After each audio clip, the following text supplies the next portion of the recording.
Masalah bekalan air yang berlaku di beberapa kawasan di sekitar Sibu dijangka dapat diselesaikan dengan siapnya projek naik taraf loji rawatan air Salim. Kapasiti pemprosesan air terawat di loji itu akan ditingkatkan daripada 150 juta liter sehari MLD kepada 300 MLD. Menteri Utiliti dan Telekomunikasi Datuk Seri Julaihi Narawi berkata ketika ini projek tersebut berjalan lancar malah lebih awal dari jadual ditetapkan. Projek itu kini telah mencapai 17.96% kemajuan fizikal berbanding jadual asal 6.45%. Jelasnya, projek yang dilaksana oleh Lembaga Air Sibu itu dibiayai sepenuhnya oleh Kerajaan Sarawak dengan kos keseluruhan RM291.4 juta dan dijangka siap pada Jun 2027. Pada momen kita dapati bahawa Sibu dibekalkan oleh bekalan air bersih, dibekalkan oleh loji rawatan air Salim yang mempunyai kapasiti 150 MLD selain daripada loji rawatan air di Bukit Lima yang mempunyai kapasiti 45 MLD. Ini bermakna bahawa kita mempunyai kapasiti 195 MLD pada hari ini. Tetapi permintaan air di Bandaraya Sibu dan kawasan sekitar sebenarnya ialah 200 MLD. Dan ini juga bermakna bahawa loji rawatan yang ada sekarang terpaksa bekerja overtime. Akses. Jelas beliau lagi, Kerajaan Sarawak juga sedang melaksanakan kerja-kerja penukaran saluran paip lama di seluruh bahagian Sibu dan RM170 juta telah diluluskan untuk tujuan tersebut. Datuk Seri Julaihi ditemui media selepas mengadakan lawatan ke tapak projek naik taraf loji rawatan air Salim di Sibu. Kementerian Pengangkutan Sarawak akan melaksanakan projek perintis pembinaan terminal lori bersepadu di Miri. Menterinya Datuk Seri Lee Kim Shin berkata projek itu bagi menyokong keperluan pengangkutan dan logistik di negeri ini. Lokasi yang dicadangkan adalah bersebelahan Pejabat Jabatan Kerja Raya Jalan Bypass Miri. Projek itu melibatkan anggaran kos RM20 juta. Terminal itu nanti akan menyediakan beberapa kemudahan seperti penginapan untuk pemandu dan kelindan, tempat parkir lori, gudang serta ruang penyelenggaraan. Jelas Datuk Seri Lee, pembinaan terminal tersebut adalah sebahagian daripada agenda pengurusan trafik bandar oleh kementeriannya. Beliau yakin inisiatif itu akan memberi manfaat kepada pengusaha dan pekerja perkhidmatan logistik dengan kira-kira 30 buah lori direkodkan tiba di Miri setiap hari. Datuk Seri Lee berkata demikian semasa berucap pada Majlis Ramatama Aidilfitri bersama pihak berkepentingan dalam industri pengangkutan di Miri. Sebanyak 227 projek persekutuan bernilai RM50 juta dan ke bawah sedang dilaksana di Sarawak setakat ini.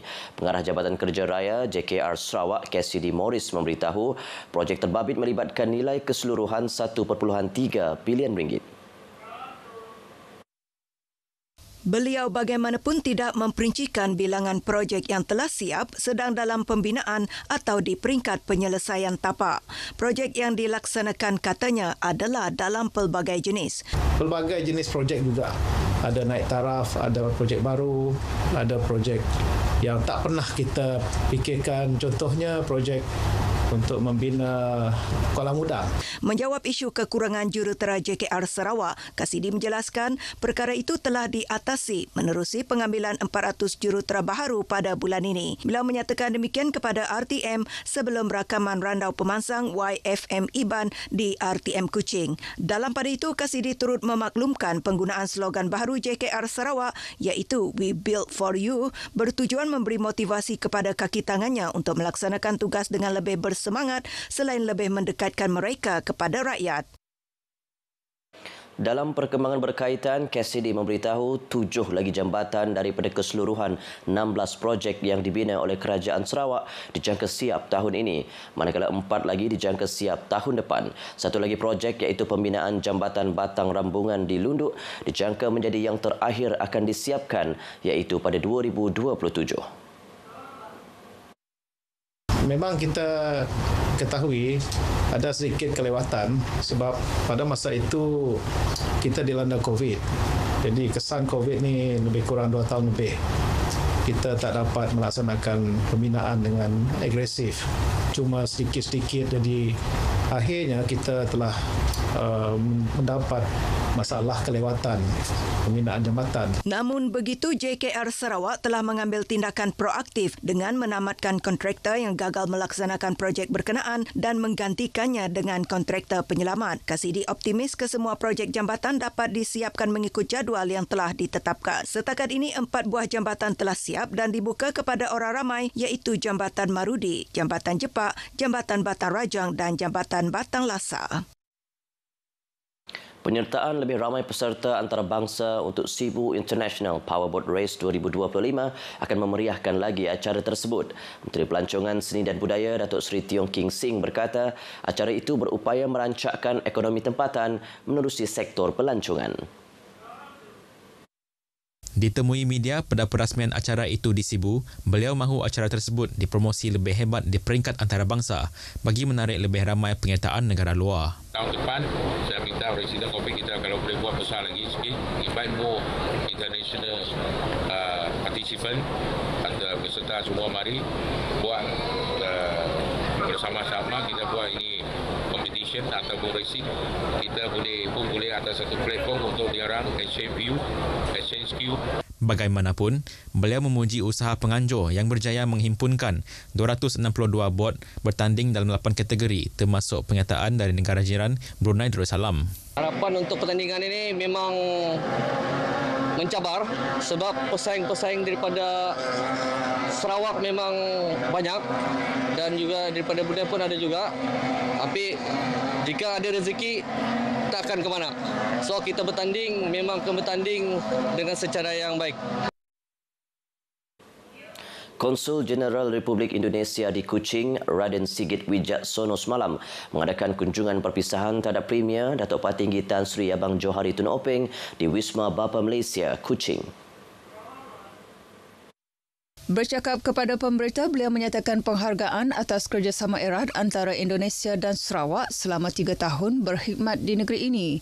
Katanya dalam 2 tahun terakhir banyak pencapaian yang diperoleh bersama, terutamanya dalam sektor ekonomi, pengangkutan dan pelancongan. Kami juga berterima kasih tidak hanya kerjasama ekonomi yang saat ini ya banyak ya melalui border ya, tentu perlu didorong lagi karena laluan barang ini masih terbatas, masih terbatas nilainya. Jadi kita ingin dorong ya tidak hanya laluan border itu tidak hanya buat laluan orang, kendaraan, tapi juga untuk barang. Kalau bisa didorong untuk peningkatannya dari 2 sisi ya, Indonesia ke Sarawak, Sarawak ke Indonesia ya. Apalagi kita di dalam satu pulau yang kawasan Borneo, jadi bisa lebih banyak lagi untuk saling mendapatkan manfaat ya bagi kedua-dua pihak. Raden Sigit Wijaksono akan menamatkan perkhidmatannya pada 30 April ini dan kembali bertugas di Kementerian Luar Negeri di Jakarta. Sekian berita pagi Sarawak. Dari sungai ke segara, Palestin pasti merdeka. Ikuti Stadium RTM selepas ini untuk perkembangan sukan tanah air dan antarabangsa.